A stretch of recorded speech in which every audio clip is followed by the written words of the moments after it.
మాట్లాడతారా?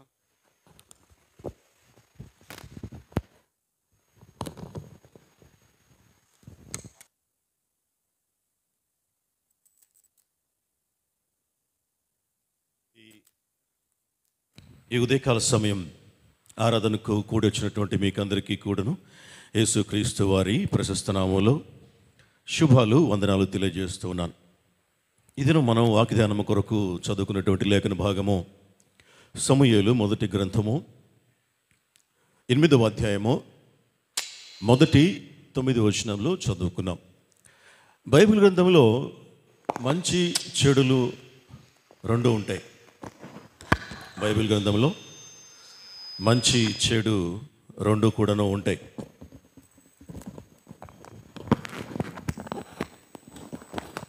అయితే మంచిని మాత్రమే మనము తీసుకోవాలి. ఆ చెడు ఎందుకు ఉంటుందండి? బైబిల్లో చెడు ఉండడానికి వీల్లేదు కదా. చెడు ఉంటుంది. ఎందుకంటే చెడు చేసినటువంటి వ్యక్తుల యొక్క పర్యవసానం, వారి యొక్క జీవితం ఏ విధంగా ముగిసింది అనేటువంటి విషయము మనకు తెలియాలి కదా. తెలిసినప్పుడు అందులో నుండి మనము తొలగిపోవాలి కదా. అందుచేత బైబిల్ గ్రంథంలో చెప్పబడినటువంటి ఉదాహరణలుగా చూపబడినటువంటి ఆ క్యారెక్టర్స్ ఉన్నాయే, అవన్నీ కూడాను మనకు ఉదాహరణలు అని చెప్పి లేఖనం తెలియజేస్తూ ఉంది. మనకై మనం అనుకోవడం కాదు, వాక్యమే తెలియజేస్తుంది. ఏమని? కొరింథీయులకు రాసిన మొదటి పత్రిక 10వ అధ్యాయము 11, 12 వచనములు చూస్తే, మొదటి కొరింథీ, ఈ సంగతులు దృష్టాంతములుగా వారికి సంభవించి యుగాంతమందున్నటువంటి మనకు బుద్ధి కలుగుటకై వ్రాయబడెను. బుద్ధి కలుగుటకై వ్రాయబడెను. ఓల్డ్ టెస్టమెంట్లో ఉన్నటువంటి సంఘటనలు, అందులో ఉన్నటువంటి పాత్రలు, జీవించినటువంటి వారు, వారి జీవితాలు మనకు ఎందుకు రాయించి ఉంచాడు పరిశుద్ధాత్మ దేవుడు అంటే, ఇప్పుడు ఈ యుగాంతం అందున్నటువంటి మనకు బుద్ధి కలగడానికి, అవి చదివి తెలుసుకొని వారు ఏ విధంగా నిర్ణయాలు చేశారు, ఆ నిర్ణయాల వలన వారు ఎటువంటి సమస్యలను ఎదుర్కొన్నారు, అటువంటి నిర్ణయాలు మనము చేయొచ్చా, చేస్తే వాటి యొక్క పర్యవసానం ఏంటిది అనేటువంటిది తెలుసుకోవడానికి, తెలుసుకొని ఏవైతే చేయకూడదో వాటిని చేయకుండా ఉండటానికి, ఏవైతే చేయవలెనో వాటిని చేయటానికి లేఖనాలు అనగా ఓల్డ్ టెస్టమెంట్ గ్రంథములో ఉన్నటువంటి ఏదైనా ఆ దినాలలో వారికి సంభవించి ఈ దినాలలో మనకు దృష్టాంతములుగా, ఉదాహరణములుగా, ఎగ్జాంపుల్స్గా మన ముందు ఉంచాడు దేవుడు. ఎందుకు? మనకు బుద్ధి కలగడానికి. కాబట్టి వాటిని చదివి బుద్ధి తెచ్చుకొని ఏమంటాడు 12వ వచనంలో, తాను నిలుచుచున్నానని తలంచుకునేవాడు పడకుండునట్లు జాగ్రత్తగా చూచుకొనవలెను. తాను నిలుచుచున్నాను అని తలంచుకునేవాడు ఎవడైనా ఉంటే, అటు వారితోటి లేఖనము మాట్లాడేటువంటి విషయం ఏమంటే, ఓకే మంచిది, నిలుచున్నానని తలంచున్నావు, మంచిదే, అయితే పడిపోకుండా జాగ్రత్తగా చూసుకోండి. ఈ పాత్రలు, ఈ ఓల్డ్ టెస్టమెంట్లో రాయబడినటువంటి అంశాలు, ఉదాహరణలు చూసుకొని నువ్వు నిలబడుతున్నానని చెప్పి అనుకుంటున్నావు, మంచిదే, అయితే పడిపోకుండా జాగ్రత్త పడండి. కాబట్టి ఆ పాత నిబంధనలో ఉన్నటువంటి పడిపోయినటువంటి క్యారెక్టర్స్ ఉన్నారే, వారు చేసినట్లు మీరు చెయ్యకూడదు. చాలామంది అంటారు, పెద్ద పెద్ద భక్తులే తప్పు చేశారు కదండి, పెద్ద పెద్ద భక్తులే తప్పు చేశారు కదా, మనం చేస్తే వచ్చిందా అని అంటారు. వారు చేశారు, కరెక్టే, చేశారు, చేసిన దానికి ఫలితము అనుభవించారు. ఊరికనే ఏం పోలే. పోనీ మనం కూడా అటువంటి దుఃఖకరమైనటువంటి జీవితం జీవిద్దామంటే ఓకే, చేద్దాం. ఇప్పుడు దావీదు దేవుని హృదయానుసారి, దావీదు తప్పు చేశాడు. దానికి పర్యవసానం ఏమైంది? దావీదు జీవితంలో ఒకసారి మనం కీర్తనల గ్రంథము పరిశీలనగా చదివినట్లయితే ఎంత దుఃఖము దావీదు అనుభవించాడో అనేటువంటిది మనము చూడవచ్చు. ఎంత వేదన అనుభవించాడో దావీదు. తాను మాత్రమే, తన కుటుంబంలో ఉన్నటువంటి వ్యక్తులు కూడాను చాలా దుఃఖం అనుభవించాల్సి వచ్చింది. కారణం తాను చేసినటువంటి పొరపాట్ల మూలముగా, తప్పుల మూలముగా. అందుకే తాను నిలుచుచున్నానని తలంచువాడు పడిపోకుండా చూసుకోవాలా. వాక్యాన్ని చూసుకొని ధ్యానించి పడిపోకుండా ముందుకు నడవాలి. దానికి గాను భక్తుల యొక్క జీవితాలను మనం ఉదాహరణలుగా చదవాలి, ధ్యానించాలి, వాటిని అన్వయించుకోవాలి. తప్పొప్పులు ప్రతి చోట ఉంటాయి. తప్పొప్పులు క్రొత్త నిబంధనలో ఉంటాయి, పాత నిబంధనలో ఉంటాయి. కానీ దానివల్ల వచ్చేటువంటి పర్యవసానాలు కూడాను అందులో రాయబడి ఉంటాయి. అవి కూడాను మనం చదువుకోవాలి. అబ్రహాము 2 భార్యలు ఉన్నారు కదండి. మరి మనకుంటే తప్ప అబ్రహామును దేవుడు స్వీకరించాడు కదా. దేవుని స్నేహితుడు అని అబ్రహాముకు పేరు కదా. మరి అటువంటి గొప్ప భక్తునికే 2 భార్యలు ఉన్నప్పుడు దేవుడు స్వీకరిస్తే మనలను స్వీకరించిన అనేటువంటి ఆలోచనలు చేసేటువంటి పరిస్థితులు ఉన్నాయి. అబ్రహాము దాని వలన ఎంత బాధ అనుభవించాడో ఉన్నది. అబ్రహాము ఎంత బాధ అనుభవించాడో కాకుండా అబ్రహాము ఆ విధంగా చేసినందుచేత ఇప్పటికీ కూడాను ప్రపంచంలో ఏమున్నది? అశాంతి, అసమాధానం. దేనికోసం? అబ్రహాము ఆ పని చేసినందుచేత. ఎందుకంటే దేవుడు హాగరు సంతానాన్ని కూడా దీవిస్తా అన్నాడు. నీ సంతానాన్ని కూడా ఆశీర్వదిస్తాను, ఇసుక రేణువుల వల్లే నీ సంతానం కూడాను అభివృద్ధి చెందుతుంది అని చెప్పాడు. ఇచ్చినటువంటి వాగ్దానాన్ని బట్టి నేటికి వారు ఉన్నారు. వారు ఆదినాన వాగ్దాన పుత్రుడైనటువంటి ఇస్సాకుని ఇబ్బంది పెట్టారు. గలతీలు రాసిన పత్రికలో ఉంటుంది ఈ విషయం.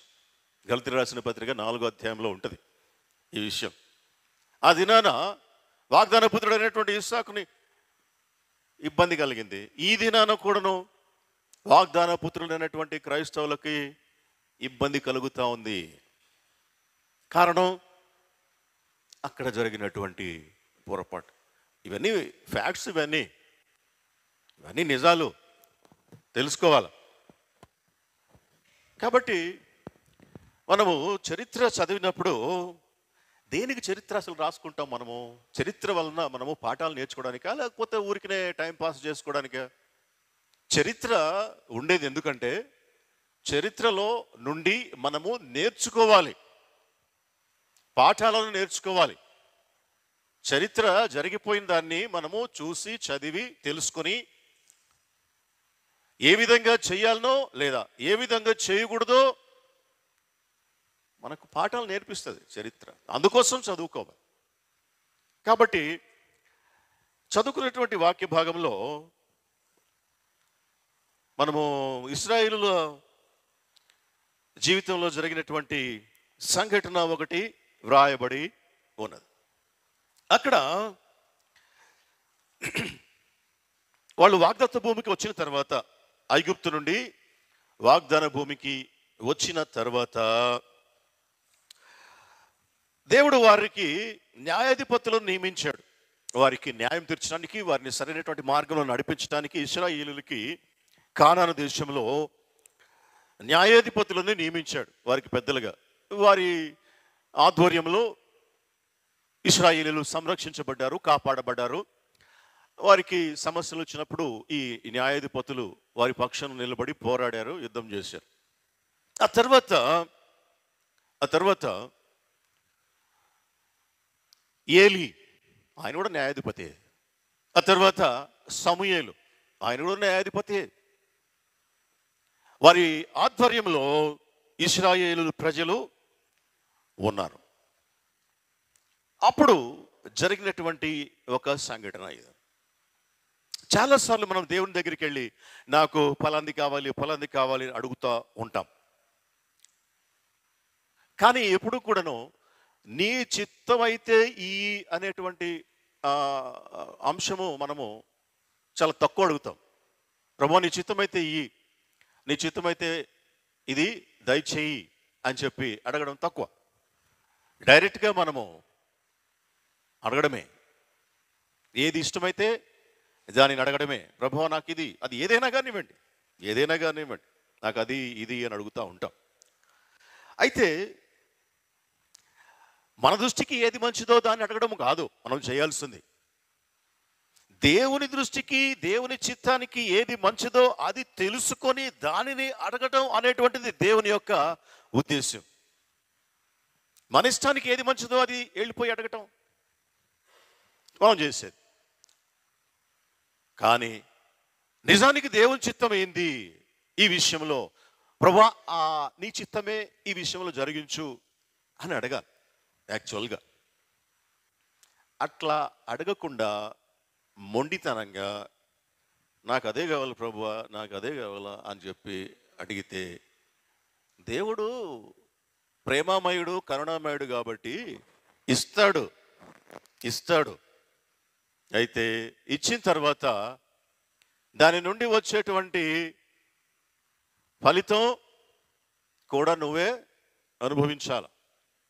దేవుడు ప్రేమామయుడు, కన్నీళ్లు గార్చి అడిగితే అనుగ్రహించేవాడు, ఇచ్చేవాడు. దానికి ఉదాహరణగా మనము హిజ్కియా గురించి చెప్పుకుంటాం. హిజ్కియా కన్నీళ్లు విడిచి దేవుని సన్నిధిలో ప్రార్థన చేసినప్పుడు ఆయనకు 15 సంవత్సరముల ఆయుష్ పెంచాడు దేవుడు అని చెప్పేసి మనము మాట్లాడుకుంటాం. ఓకే, మంచిదే. అయితే ఆ 15 సంవత్సరాల జీవించినటువంటి సమయంలో పుట్టినటువంటి కుమారుడు, ఆ కుమారుని సమయంలోనే ఇశ్రాయేలు దేశము శత్రువుల చేత పట్టబడింది అనేటువంటి విషయం మనము గుర్తుంచుకోవాలి. మనం అంతవరకే చూస్తాం. 15 సంవత్సరాల ఆయుష్ను దేవుడు పెంచాడు. దేవుడిని అడిగితే ఇస్తాడు, దేవుడిని అడిగితే ఇస్తాడు, ఆయన ఇచ్చేవాడు. కానీ అక్కడ మనము మిస్ అయ్యేటువంటి కోణం ఏమంటే, ఆయన చిత్తానుసారముగా అడగాలి. ఆయనకి ఏది ఇష్టమో దానిని కనుక్కొని అడగాలి. ఆయనకు ఏది ఇష్టమో, ఏది ఆయన చిత్తమో ఎట్లా తెలుసుకోవాలి? దేవుని చిత్తమును తెలుసుకోవాలి అంటే మనకు ముఖ్యముగా కావలసినటువంటిది దేవుని వాక్యము ఎడల అవగాహన. దేవుని వాక్యం ఎడల అవగాహన ఉంటే దేవుని చిత్తమేదో మనము గ్రహించగలుగుతాం. అందుకే దేవుడు మనకిచ్చింది వాక్యాన్ని, ఆయన చిత్తము గ్రహించటానికి. అది గ్రహించకుండా, వాక్యము తెలుసుకోకుండా మనకి ఏది ఇష్టమైతే దానిని అడుగుతూ ఉంటాం. దానికి సంబంధించినటువంటి వాక్యాలు కూడా ఉన్నాయి. యోహాను సువార్తలో చెప్తాడు, మీకు ఏది ఇష్టమో అడుగుడి, అది మీకు అనుగ్రహించబడును అంటాడు. అడుగుడి మీకు ఇవ్వబడును అంటాడు. ఇట్లాంటి విషయాలన్నీ, ఇట్లాంటి వాక్యాలన్నీ మనం అన్నీ ఒక దగ్గర పోగేసుకొని కూర్చొని, కాబట్టి దేవుడు మీకు ఏది ఇష్టమో అడుగుడి అన్నాడు. కాబట్టి మనకి ఏది ఇష్టమైతే అది అడుగుతాం అని కూర్చొని దేవుని సన్నిధిలో అడగడం మొదలు పెడతాము. అది కరెక్ట్ కాదు. అక్కడ చెప్పబడినటువంటి మాటను పరిశీలిస్తే యోహాను సువార్త 15:7 ఏమని చెప్పాడు ఆయన? ఎప్పుడు మీకు ఏది ఇష్టమో అది అడుగుడి అని చెప్పాడు.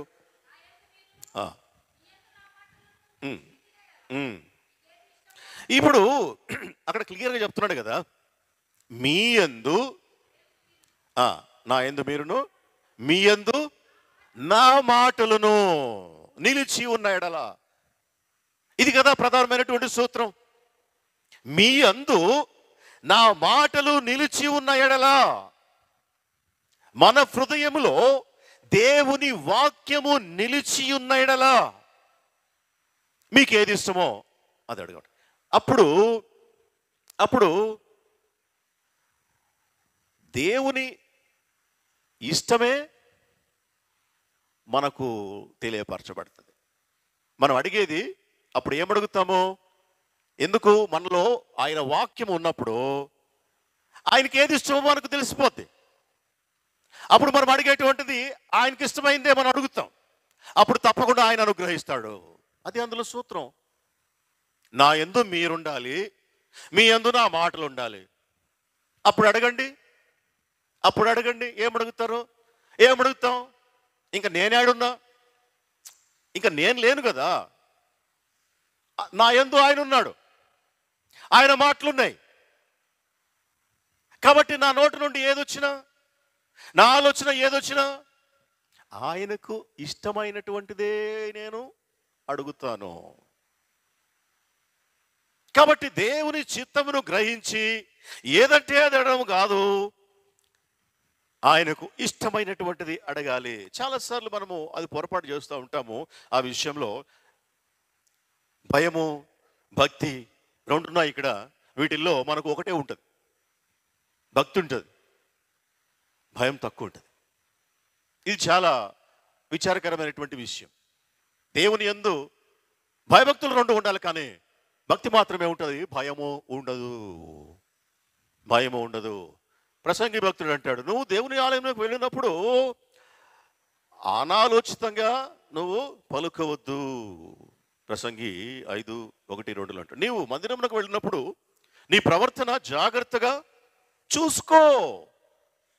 నీ ప్రవర్తన జాగ్రత్తగా ఉండాలి, నీ మాటలు కొద్దిగా ఉండాలి.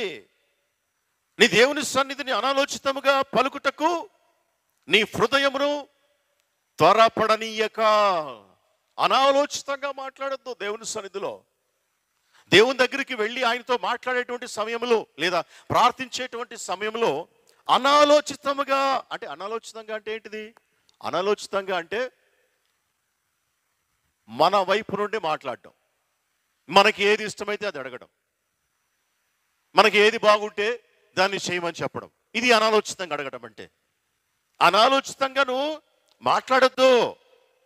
నీ హృదయం త్వరపడనీయక నీ నోటిని కాచుకొనుము. ఎందుకంటే దేవుడు ఆకాశమందు ఉన్నాడు, నువ్వు భూమి మీద ఉన్నావు. కావున నీ మాటలు కొద్దిగా ఉండవలెను. దేవుడు ఆకాశమందు ఉన్నాడు, నువ్వు భూమి మీద ఉన్నావు. ఆయన ఎవరు? భూమి ఆకాశములు మనల్ని సృష్టించినటువంటి వాడు, సృష్టికర్త. కాబట్టి ఆయనతో మాట్లాడేటప్పుడు మాటలను జాగ్రత్తగా మాట్లాడాలి. అది ఆయన ఎడల భయం ఉన్నప్పుడు ఆ విధంగా వస్తుంది. ఆయన ఎడల భయం ఉన్నప్పుడు వస్తుంది. ఒట్టి భక్తే ఉన్నదనుకో, ఒట్టి భక్తే ఉంటే ఇక ఇష్టం, మన ఇష్టం. ఎందుకు? భక్తి ఏం నేర్పిస్తుంది అంటే, దేవుడు మనకు తండ్రి, దేవుడు మనకు స్నేహితుడు, దేవుడు మనకు అన్నీ. కాబట్టి దేవుడి దగ్గర మనము ఏదైనా కూడాను అడగొచ్చు.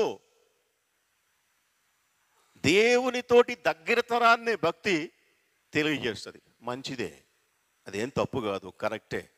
అదే సమయంలో దేవుడు పరిశుద్ధుడని, ఆయన భూమి ఆకాశము సృజించిన వాడని, ఆయన సింహాసనం ఆకాశమందున్నదని, ఆయన నోటి మాట చేత సర్వమును సృష్టించి ఏలుచున్నాడని తెలుసుకొని ఆయనకు భయపడి మాట్లాడాలా. రెండు ఉండాలా. కాబట్టి భయము లేకపోవటం చేత చాలాసార్లు మనం ఇష్టానుసారంగా మాట్లాడుతూ ఉంటాము, ఇష్టానుసారంగా అడుగుతూ ఉంటాము. అందుకే భయము నొంది పాపము చేయకుడి అన్నాడు కీర్తనల గ్రంథం 4:4. భయము నొంది పాపము చేయకుడి. దేవుని భయము ఒక వ్యక్తిలో ఉన్నప్పుడు పాపము చేయకుండా ఆ భయము ఆపుతుంది. దేవుని భయము మనిషిలో ఉన్నప్పుడు పాపానికి దూరంగా తీసుకొని పోతుంది. దేవుని భయము లేనప్పుడే పాపం దగ్గరికి పోయేది. నా దేవుడు చాలా ప్రేమగలడు, నా దేవుడు చాలా మంచోడు, ఎంత పాపం చేసినా క్షమిస్తాడు, క్షమించే దేవుడు, ఏం పెద్దగా పట్టించుకోడు, భయం లేదు. భక్తి ఉంది, దేవుడు నాకు తండ్రి, దేవుడు నాకు స్నేహితుడు, దేవుడు నా రక్షకుడు, నన్ను కాపాడేవాడు, నా దూతలు పంపించి కాపాడుతాడు దేవుడు. మంచిదే, మంచిదే. అదే సమయంలో ఆయన ఎడల మనము చూపించవలసినటువంటి భయము కూడాను ఉండాలి. భయమును ఉంటే ఒక వ్యక్తి పాపము చేయకుండా ఆగుతాడు. కాబట్టి యేసు ప్రభు గురించి లేఖనం తెలియజేస్తూ యెషయా గ్రంథం 11:3 రాయబడింది, యెహోవా భయము ఆయనకు ఇంపైన సువాసనగా ఉండును. యేసు ప్రభు దేవుడై ఉండి ఆయన నరావతారంలో ఈ లోకంలోకి జన్మించినందు చేత చెప్పబడినటువంటి అంశం ఏమంటే, దేవుని భయము, యెహోవా భయము ఆయనకు ఇంపైన సువాసనగా ఉన్నదంట.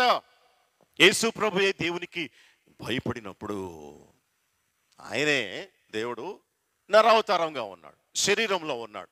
శరీరంలో ఉన్నప్పుడు ఆయనే సృష్టికర్తకు భయము చూపించినప్పుడు శరీరులమైనటువంటి మనము దేవునికి భయపడొద్దా? దేవునికి భయపడొద్దా? దేవునికి భయపడాలి. సామెతల గ్రంథం 16:25 ఒక మాట అంటాడు, ఒకని మార్గము వాని దృష్టికి యథార్థమైనదిగా కనపడను. ఒకని మార్గము వాని దృష్టికి యథార్థమైనదిగా కనబడుతుంది. ఇప్పుడు నేను చేసేది ప్రతిదీ నాకు మంచిదిగా కనబడుతుంది, నేను మాట్లాడేటువంటిది ప్రతిదీ నాకు మంచిదిగా కనబడుతుంది. అది మానవుని యొక్క నైజం. ఒకరి మార్గము వాని దృష్టికి యథార్థమైనదిగా కనబడుతుంది. అయితే అయినను తుదకు అది మరణమునకు చేరును.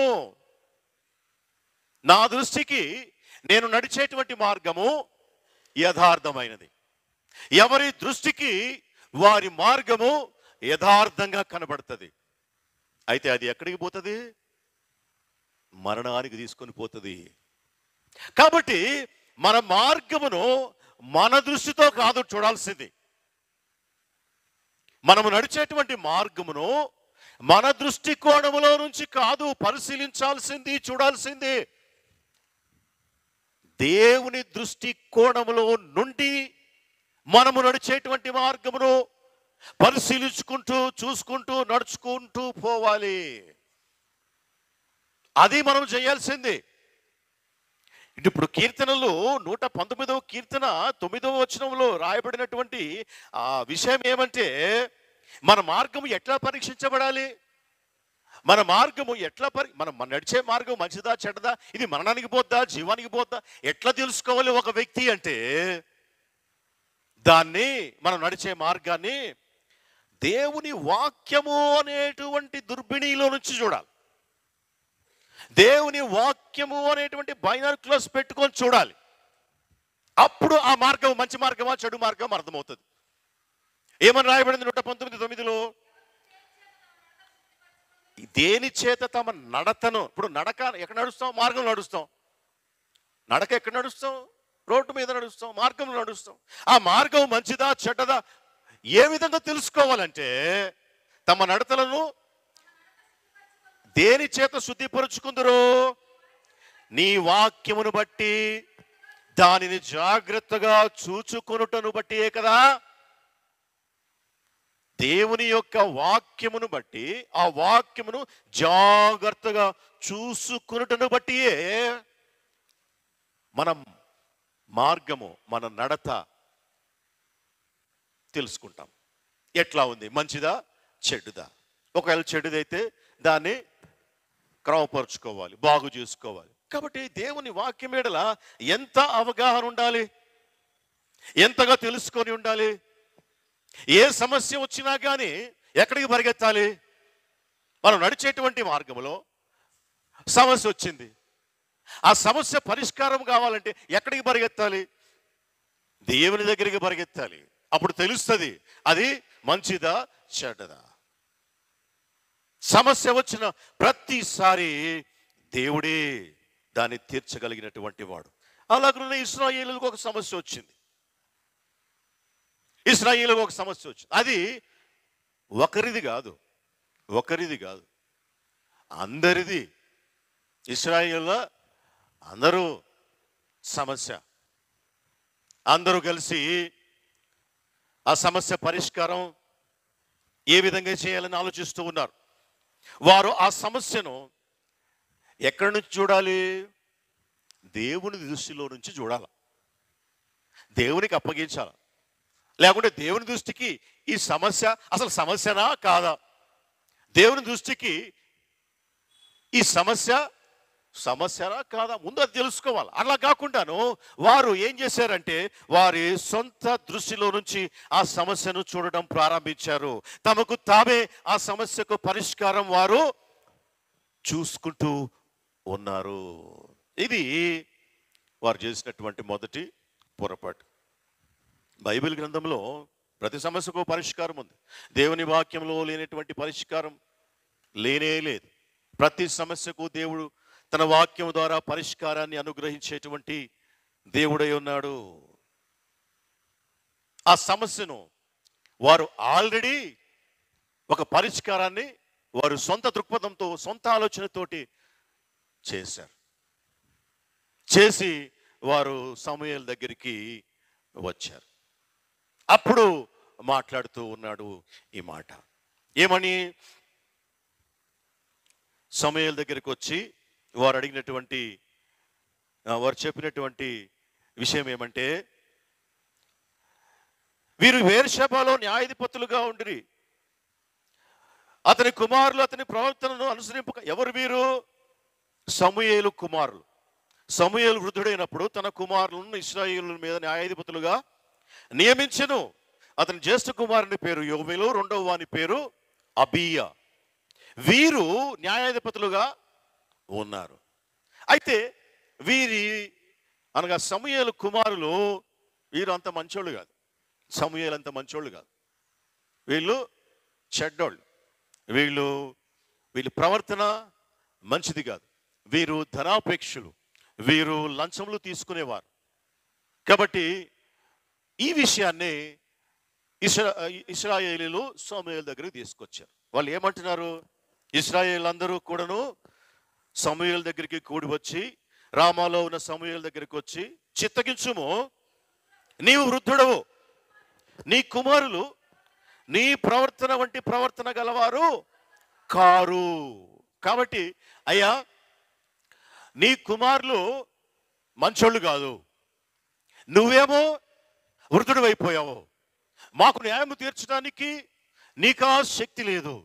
నీ పిల్లలు వాళ్ళంత మంచోళ్ళు కాదు, వారు పాడైపోయినటువంటి వారు, వారు లంచాలు తీసుకుంటున్నారు, ధనాపేక్ష కలిగినటువంటి వారు. కాబట్టి వారి పరిపాలన మాకు నచ్చలేదు. చూడండి, క్రీస్తునందు ప్రియమైనటువంటి సహోదరి సహోదరులారా, బైబిల్ గ్రంథంలో ఎక్కడా కూడాను, ఎప్పుడైనా కూడాను దేవుని పిల్లలు ఆయన దృష్టికి తప్పు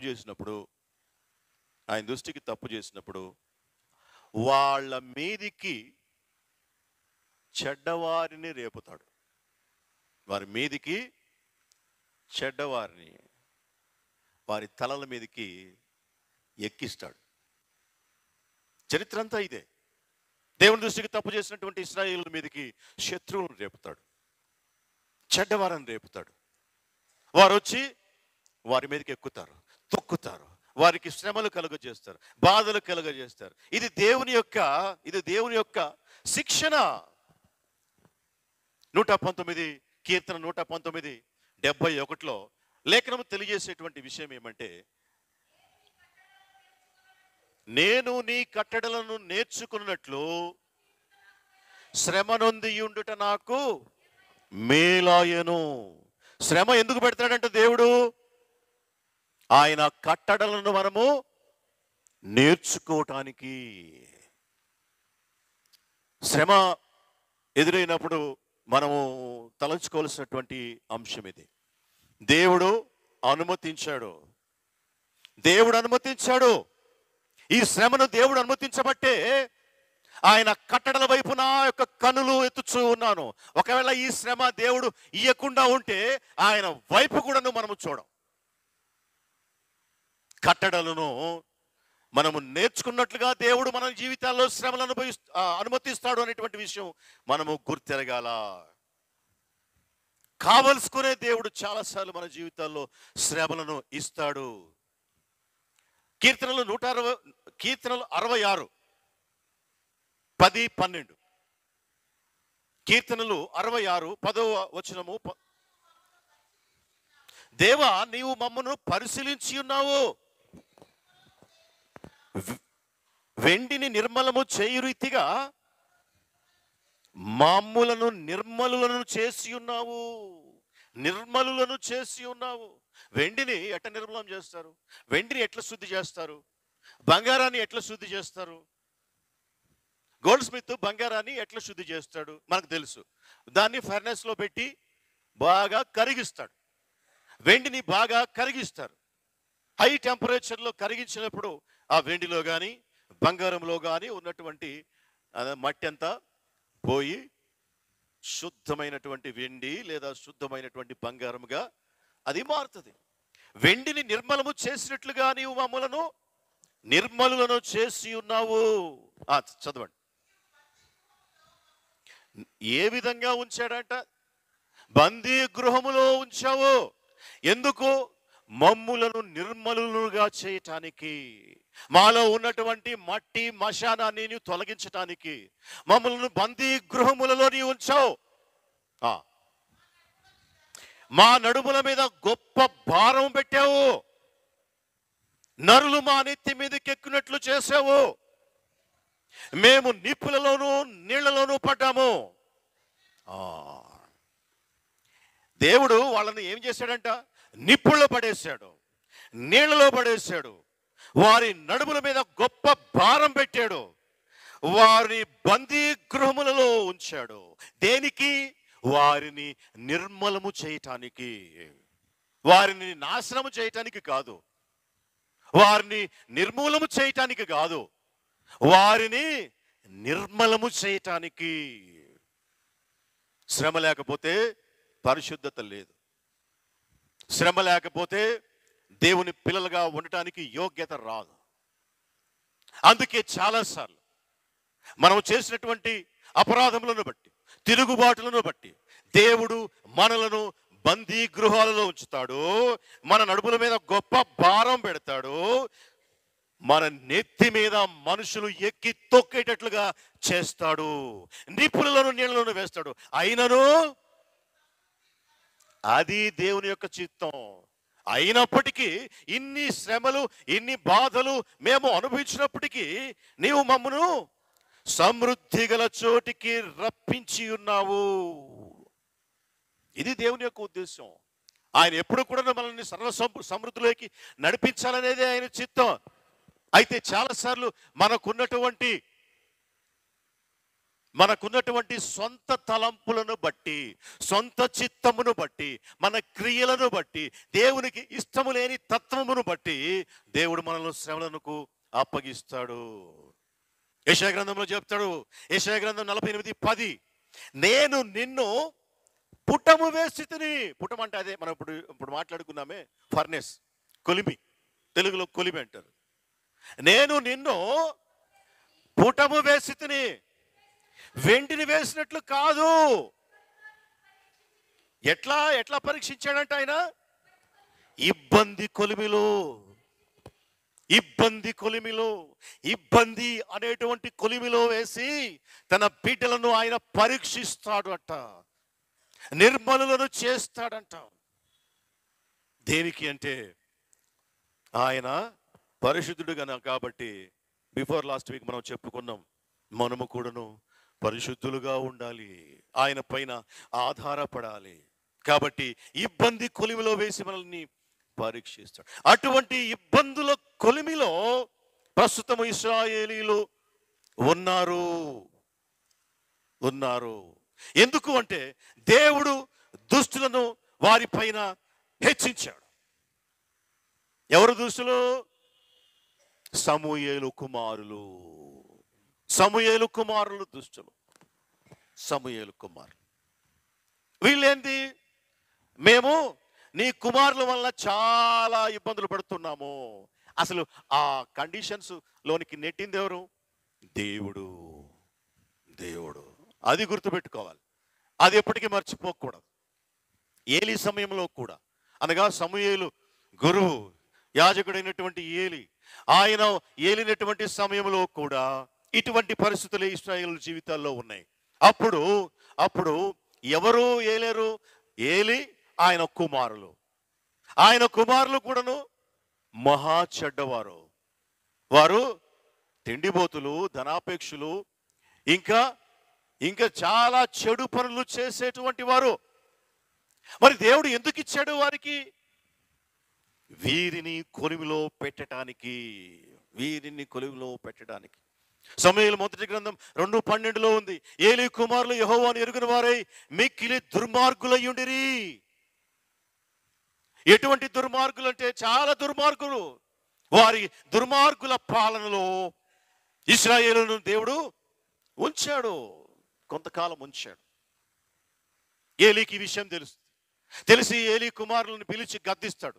నాయనా, మీరు చేసేది తప్పు, ఇటువంటి గొప్ప పాపం మీరు చేయకూడదు అని చెప్తే ఏలీ కుమారులు వినలే. అక్కడ ఒక మాట రాయబడింది, ఏమనంటే, దేవుడు వారిని శిక్షించదలచాడు కనుక వారు ఆయన మాటను లక్ష్య పెట్టలేదు. చూడండి, ఇక్కడ ఏలీ కుమారులను దేవుడు ఆల్రెడీ తీర్పు తీర్చాడు. వారిని చంపాలని చెప్పి దేవుడు డిసైడ్ చేసుకున్నాడు. అట్టి వారి చేతి క్రింద ఇశ్రాయేలీలను ఉంచాడు. అప్పుడు వారికి ఇబ్బందే, కష్టమే. అయితే తిరుగుబాటు చేయలే. ఏలీ కుమారుల సమయంలో తిరుగుబాటు చేయకుండా వారు ఉన్నారు, బద్దులై ఉన్నారు. దేవునికి అప్పగించి కాముగా ఉన్నారు. దేవుడు ఎవరికి ఇవ్వాల్సినటువంటి శిక్ష వారికి ఇస్తాడు. అట్లాగే ఏలీ కుమారులకు ఇవ్వాల్సినటువంటి శిక్షను దేవుడు ఆల్రెడీ ఇచ్చేసి వారిని దేవుడు చంపాడు. ఒకే దినమున నీ కుమారులు హతమవుతారు అని చెప్పి ఏలీకి చెప్పాడు దేవుడు. డిసైడెడ్ ఫ్యాక్టర్ అది. అటువంటి వారి చేతి కింద ఇశ్రాయేలీలు ఉంచాడు. అది ఆయన చిత్తం. వారిని మౌల్డ్ చేయడానికి మనము మన జీవితాలలో ఎవరు మన నెత్తి మీదకి ఎక్కుతున్నారు? అది ఎవరైనా కావచ్చు. అది భార్యాభర్తల విషయంలో భార్య కావచ్చు, భర్త కావచ్చు, కుటుంబంలో బిడ్డలు కావచ్చు, తల్లిదండ్రులు కావచ్చు, వృత్తి జీవితంలో మన అధికారులు కావచ్చు. దేవుని పర్మిషన్ లేకుండా ఎవరు మన మీద చెయ్యి వేయలేరు. దేవునికి ఆయాసకరమైనటువంటి మార్గాలు మన జీవితంలో ఉండబట్టే ఇటువంటి సందర్భాల గుండా దేవుని మనల్ని తీసుకుని వెళ్తూ ఉన్నాడు అనేటువంటిది సత్యం. కాబట్టి మనము ఇటువంటి పరిస్థితుల గుండా పోయేటప్పుడు దేవునికి విధేయులమై ఉండాలే కానీ దేవునికి మీద తిరుగుబాటు చేయటం కరెక్ట్ కాదు. అదే సమయం సమూయేలు టైంలో కూడా వారి పిల్లలు చెడ్డవారు, వారి క్రింద ఇశ్రాయేలును ఉంచాడు. వారు ఏం చేయాలో? ప్రభువా, నువ్వే అప్పగించావు వీళ్ళ చేతికి, ఈయన చేతికి మమ్మల్ని, కాబట్టి నువ్వే కాపాడాలని చెప్పాలి. అట్లా చేయలే వాళ్ళు. ఎట్లా చేశారు వాళ్ళు? సమూయేలు దగ్గరికి వచ్చి మాట్లాడుతున్నారు, నీ అంత మంచోళ్ళు కాదు నీ పిల్లలు, కాబట్టి వాళ్ళు మాకు చాలా ఇబ్బందులు పడుతూ ఉన్నారు. కాబట్టి దేవుని కోణంలో నుంచి సమస్యను పరిశీలించకుండా వారి సొంత కోణము నుంచి సమస్యను పరిశీలించి సమూయేలు దగ్గరికి వచ్చి ఈ విధంగా మాట్లాడుతున్నారు. రోమీయులకు రాసిన పత్రిక 12:19 రోమీయులకు రాసిన పత్రిక 12:19 ప్రియులారా, మీకు మీరే పగ తీర్చుకొనక దేవుని ఉగ్రతకు చోటు ఇడి. పగ తీర్చుకున్నట నా పని, నేనే ప్రతిఫలమిత్తును. ఒకడు మనకు కీడు చేశాడు, సరే, సమూయేలు కుమారులు ఇశ్రాయేలు ప్రజలకు కీడు చేశారు. ఓకే, అప్పుడు ఏం చేయాలా? అప్పుడు మీరు యాక్షన్లోకి దిగవాకండి. మీరు కాదు చేయాల్సింది. ఎందుకంటే నేనే వారిని మీ మీదికి పెట్టాను కాబట్టి నా చేతికి అప్పగించాలి. మీకు మీరే పగ తీర్చుకోవద్దు. ఎవరైనా మనల్ని తొక్కుతూ ఉంటే, ఎవరైనా మన మీద ఆధిపత్యం చేస్తూ ఉంటే, ఎవరైనా మనల్ని కొలిమిలోకి నెడుతూ ఉంటే, మనల్ని శ్రమల పాలు చేస్తూ ఉంటే మనకు మనమే పగ తీర్చుకొనవద్దు. దేవుడు వారికి ఆ అనుమతి ఇచ్చాడు కాబట్టే వారు మన మీద ఎక్కి తొక్కుతూ ఉన్నారు. దావీదు మహారాజును షిమీ అనేటువంటి ఒకడు వచ్చి దుమ్మెత్తి దావీదు మీద పోస్తూ రాళ్ళు తీసుకొని దావీదును కొడుతూ, చీ దుర్మార్గుడా నువ్వు నాశనమైపోవాలి అని చెప్పి శాపనార్థాలు పెడుతూ ఉన్నాడు. షిమీ అనేటువంటి ఒక ఆర్డినరీ మ్యాన్. అప్పుడు యోవాబు అనేటువంటి సైన్యాధ్యక్షుడు కత్తి తీసి దావీదుతో అంటాడు, ఒక్క మాట నువ్వు సెలవి, వాని తలను ఇప్పుడే నరికేస్తాను.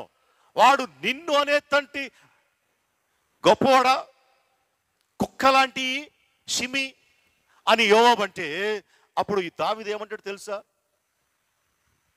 అయ్యా, దేవుడు వాడికి ఆ అధికారము ఇవ్వబట్టి వాడు నన్ను తిడుతూ ఉన్నాడు. లేకుంటే షిమీ ఎక్కడ దావీదును తిట్టడానికి, శాపనార్థాలు పెట్టడానికి వానికి ధైర్యం ఎట్లొస్తుంది?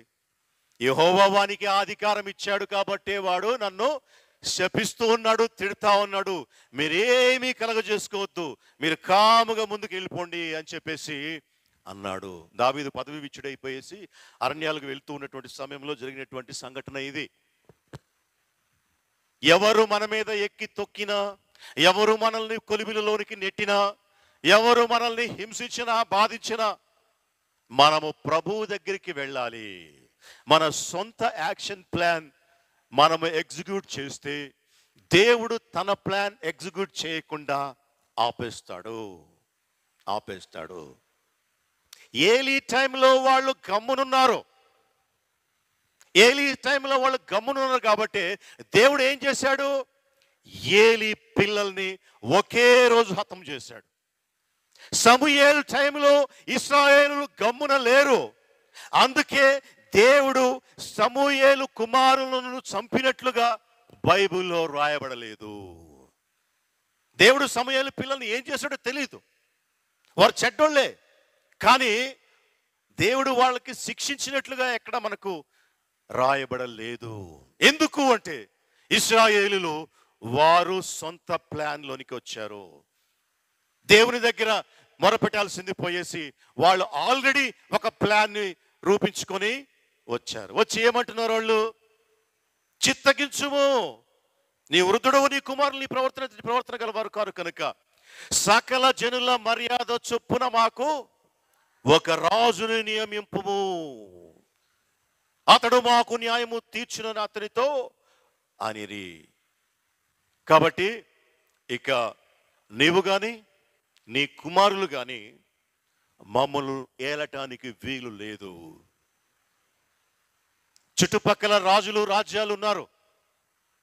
ఆ రాజ్యాలకు రాజులు అధిపతులుగా ఉండి ఆ ప్రజలకు వారు న్యాయము తీరుస్తూ ఉన్నారు. మాకైతే రాజు లేడు. కాబట్టి సకల జనుల మర్యాద చొప్పున మాకు ఒక రాజును నియమింపుము, అప్పుడు ఆ రాజు మాకు న్యాయము తీరుస్తాడు అన్నారు. ఆ మాట సమూయేలు దృష్టికి చాలా బాధగా అనిపించింది, చాలా ఇబ్బందిగా అనిపించింది. చూడండి, ఇక్కడ మనం తెలుసుకోవాల్సినటువంటి ఒక లోతైనటువంటి అంశం ఏమంటే, సమూయేలు కుమారులు చెడ్డవాళ్ళు ఇశ్రాయేలుని ఏలినా అది దేవుని నిర్ణయం. అదే విషయం ఇక్కడ అంటున్నాడు. దేవుడి దగ్గర మొరపెడితే సమూయేలు పోయేసి, అయ్యా వీళ్ళు వచ్చేసి ఇట్ట అంటున్నారు, మాకు రాజును పెట్టమంటున్నారు, అయ్యా ఇది కరెక్ట్ కాదు కదా అయ్యా అని అంటుంటే, ఆ మాట అప్పుడు చూడండి 6వ వచనంలో సమూయేలు యెహోవాకు ప్రార్థన చేశాడు. ప్రార్థన చేసినప్పుడు అప్పుడు దేవుడు ఏమన్నాడంటే 7వ వచనం, అందుకు యెహోవా సమూయేలుకు సెలవిచ్చినదేమనగా, జనులు నీతో చెప్పిన మాటలన్నిటి ప్రకారము జరిగించుము. వారు నిన్ను విసర్జించలేదు, నీ కుమారులను విసర్జించలేదు, తమను ఏలకుండా నన్నే విసర్జించి ఉన్నారు. తమ్మును ఏలకుండా వారు నన్ను విసర్జించింది, నిన్ను కాదు. నీ కొడుకులు చెడ్డోళ్లే, వారికి అధికారం ఇచ్చాను నేను. ఎందుకు అధికారం ఇచ్చాను? చెడ్డవాళ్లకు మంచి వాళ్ళ పైన ఎందుకు అధికారం దేవుడు ఇస్తాడు అంటే, ఆ దినాన ఇశ్రాయేలు మీద సమూయేలు కుమారులకు ఎందుకు అధికారం ఇచ్చాడు అంటే ఇక్కడ రాయబడి ఉంది. 8వ వచనం చదవండి. వారు నన్ను విసర్జించారు, ఇతర దేవతలను పూజించారు. నేను ఐగుప్తులో నుండి వారిని రప్పించిన నాట నుండి నేటి వరకు తాము చేయుచూ వచ్చిన కార్యములన్నిటి ప్రకారముగా వారు నీ ఎడలను జరిగించుచూ ఉన్నారు. చూసారా? వారు ఇప్పుడు కాదు, ఐగుప్తు నుండి వచ్చిన నాట నుండి నేటి వరకు ఈ మధ్యకాలం అంతా కూడాను వారు చేయిచూ వచ్చినటువంటి కార్యములన్నీ కూడా నాకు తెలుసు. ఏం చేశారు? వారు నన్ను ఆల్రెడీ విసర్జించారు, నన్ను విసర్జించారు, ఇతర దేవతలను పూజించారు. అది ఎప్పటి నుండి? ఐగుప్తు నుండి వచ్చిన దగ్గర నుండి వారు అట్లాగే చేస్తున్నారు. అందుకే నేను చెడ్డవారిని వారిపైన హెచ్చించాను. అది వారికి ఇష్టంగా లేదు. అందుకే వాళ్ళు ఏమంటున్నారంటే, వారు మాకు ఒక రాజును నియమింపు అంటున్నారు. ఎట్లాగంట? సకల జనుల మర్యాద చొప్పున మాకు ఒక రాజును నియమింపు. మనం ముగించేసుకుందాం. సకల జనుల మర్యాద చొప్పున, ఇది చాలా అపాయకరమైనటువంటి అంశం. సకల జనులు ఏ విధంగా చేస్తూ ఉన్నారో మనము కూడా అట్లానే చేద్దాం అని అనుకోవడం చాలా భయంకరమైనటువంటి అంశం. అది దేవునికి వ్యతిరేకమైనటువంటి అంశం. సకల జనులకు రాజు ఉంటాడు, ఉండని. నీకు నీ రాజు ఉన్నాడు. సైన్యములకు అధిపతియగు యెహోవా అని ఆయనకు పేరు. సకల జనులకు రాజు ఉంటే నీకే. సకల జనుల మర్యాద మాకు కావాలి. అన్ని చర్చి వాళ్ళు చేస్తున్నారు కాబట్టి మనం కూడా చేయాలి.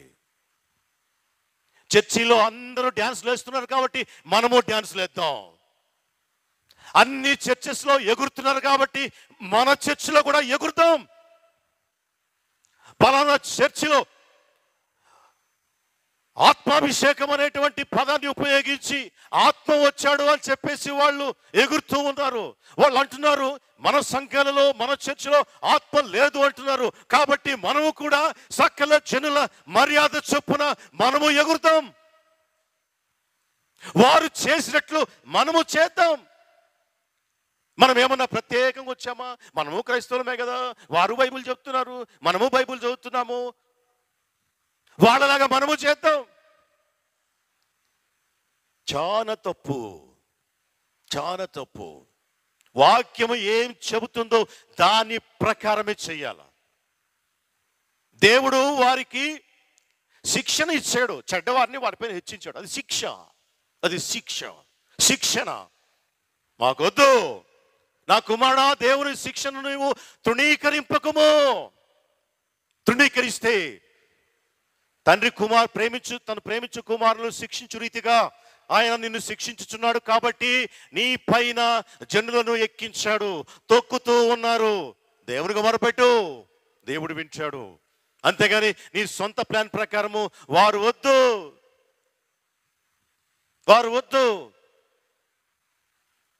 మేము మాకు సొంతగా ఒక రాజును మేము నియమించుకుంటాం. సకల జనుల మర్యాద చొప్పున రాజు మాకు నియమిస్తే ఆ రాజు మాకు న్యాయము తీరుస్తాడు అని వారు సొంత ఆలోచనను జరిగించాలని చూశారు. దేవుడు ఇచ్చేశాడు. దేవుడు ఇస్తున్నాడు కదా అని చెప్పేసి అడుగుతూ ఉంటే, ఇస్తున్నాడు కదా అని చెప్పి అడుగుతూ ఉంటే ఆయన ఇస్తాడు. ఆయన ఏమి ఎక్కువ అడ్డమేమీ చెప్పడు. బిలాము శపించకూడదు అని చెప్పి తెలుసు. నేను శపించాలా ప్రభువా, శపించాలా నేను? నీకు తెలీదా శపించకూడదని? నీకు తెలీదా? వారెవరు? దేవుని ప్రజలు. నువ్వు శపించొద్దు. మళ్ళా వచ్చారు వాళ్ళు, బాలాకు డబ్బులు తీసుకుని వచ్చారు, అధికారం ఇచ్చారు, తీసుకొచ్చి మళ్ళీ ఒకసారి వచ్చి శపించరాదా? ఉండండి, నేను దేవుడు ఏమంటాడో చూస్తా.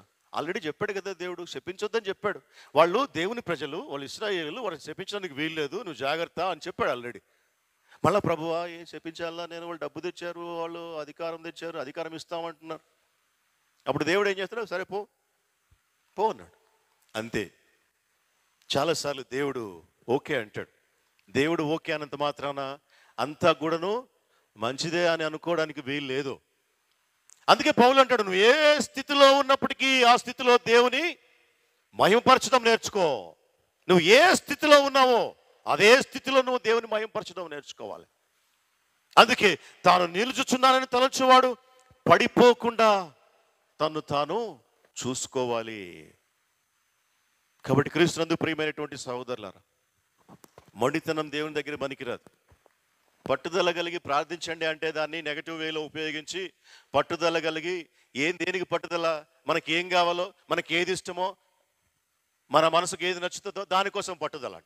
ఒక పెద్ద మనిషి చెప్తాడు, ఒక పెద్ద ఆయన అమ్మగారిని పెళ్లి చేసుకోవడం కోసం ఆ అయ్యగారు తల కిందికి కాళ్ళు పైకి పెట్టి ప్రార్థన చేశాడంట. దౌర్భాగ్యం. అందుకే వాళ్ళ బతుకులు ఇప్పటికీ దౌర్భాగ్యంగా ఉన్నాయి. మీకు తెలుసో లేదు? ఆ అయ్యగారి యొక్క బ్రతుకు, వాళ్ళ మినిస్ట్రీ, వాళ్ళ ఫ్యామిలీ దౌర్భాగ్య స్థితిలో ఉంది. తల్ల కిందులుగా ప్రార్థన చేస్తాడంట. అది దేవుని చిత్తమా కాదా అని తెలుసుకోవాలి. కానీ నాకు ఇదే చేయాలంటే దేవుడు ఏం చేస్తాడు? పా అంటాడు. ఆ తర్వాత అందుకే దేవుని చిత్తం ఏదో తెలుసుకొని చివరి ఒక వాక్యం మనం చదివి ముగించేసుకుందాం. రోమీలకు రాసిన పత్రిక 12వ అధ్యాయం 2వ వచనం.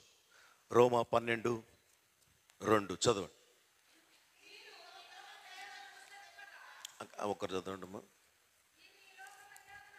మీరు ఈ లోక మర్యాదను అనుసరింపక ఉత్తమమును అనుకూలమును సంపూర్ణమునయ్యున్న దేవుని చిత్తము ఏదో పరీక్షించి తెలుసుకున్నట్లు మీ మనసు మారి నూతన మగుట వలన రూపాంతరము పొందుడి. మీరు ఈ లోక మర్యాదను అనుసరించొద్దు. ఈ లోకంలో చాలా మర్యాదలు ఉంటాయి. ఈ లోకంలో అనేక మర్యాదలు ఉంటాయి. వేటిని అనుసరించొద్దు. మరి ఏం అనుసరించాలా? దేవుని చిత్తాన్ని అనుసరించాలా. ఆ దేవుని చిత్తము ఎటువంటిదంట? ఉత్తమమైనటువంటిది, అనుకూలమైనటువంటిది, సంపూర్ణమైనటువంటిది.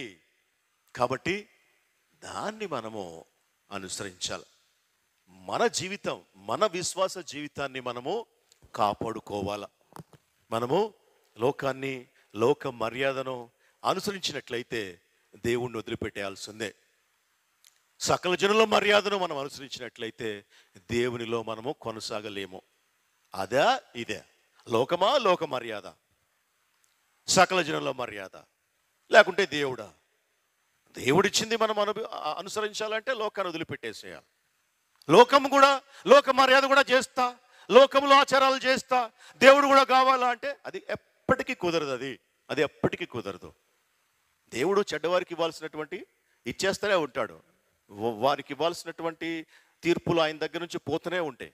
మనకు సహనం ముఖ్యం, వెయిట్ చేయడం, ఎదురు చూడటం ముఖ్యం, దేవుని సన్నిధిలో కనిపెట్టడం ముఖ్యం. దేని కొరకు? ఆయన చిత్తము కొరకు, అనుకూలమును ఉత్తమమును మంచిదైనటువంటి ఆయన చిత్తం కొరకు కనిపెట్టాలి. లోక మర్యాద అనుసరించాల్సిన అవసరం లేదు. అట్టి కృప పరిశుద్ధాత్మ దేవుడు మనకు సమృద్ధిగా అనుగ్రహించును గాక. ఆమేన్. ప్రార్థన చేసుకుందాం.